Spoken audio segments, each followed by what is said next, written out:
The Bible's statements regarding the body and the soul lead to a view of psychology known as dualism.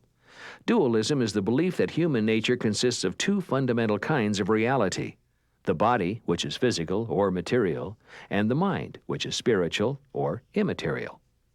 Humanistic worldviews, however, believe in monism, the belief that the mind and the brain are one and the same. Only the Christian worldview, with its affirmation of psychological dualism, can effectively account for the nature of human behavior. Dualism is the view that animals and human beings are composed of a body, which is physical, and a soul, which is non-physical. Now, an animal soul is clearly taught in the Bible. Genesis and Revelation teach that animals have souls, but they do not survive the death of their bodies. The animal soul is very different from a human soul. The animal soul does not have moral understanding and other things like that. But animals have consciousness, and the human soul is much more complicated than the animal soul. The basic issue in psychology today revolves around the concept of soul, spirit, and mind.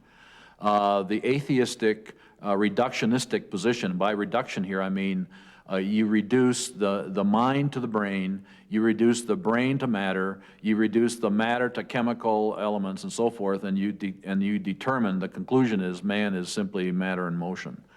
From the Christian perspective, we argue that man is more than matter. Man is also mind. He's soul. It is the soul that contains an animal or a human's consciousness, its thoughts, feelings, experiences, pains, and so on.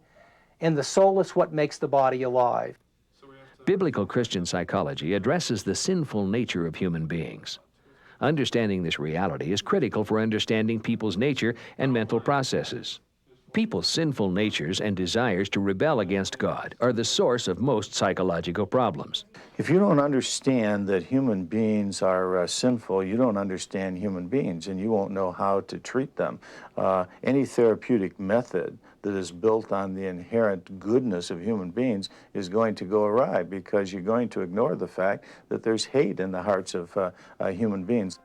Unlike humanistic worldviews, which claim that guilt is the byproduct of evil social institutions, the biblical Christian worldview acknowledges the fallen nature of humans and the guilt that results from sinning against God.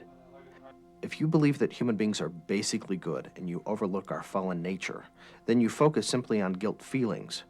And so humanistic psychologists, for example, don't try to address real guilt, but rather address guilt feelings. And those guilt feelings come from archaic social institutions like the family or the church, maybe outdated value systems as well. And so they address the feelings of guilt rather than real guilt itself. In contrast to that, the Christian perspective acknowledges the fallen nature of human beings, and we also want to address the feelings of guilt and the real guilt that may be behind those feelings of guilt as well. We recognize that real guilt comes from our failure to love God and love our neighbor.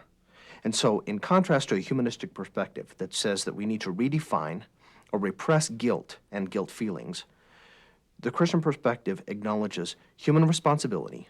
It calls for repentance, and it seeks reconciliation with God and with human beings.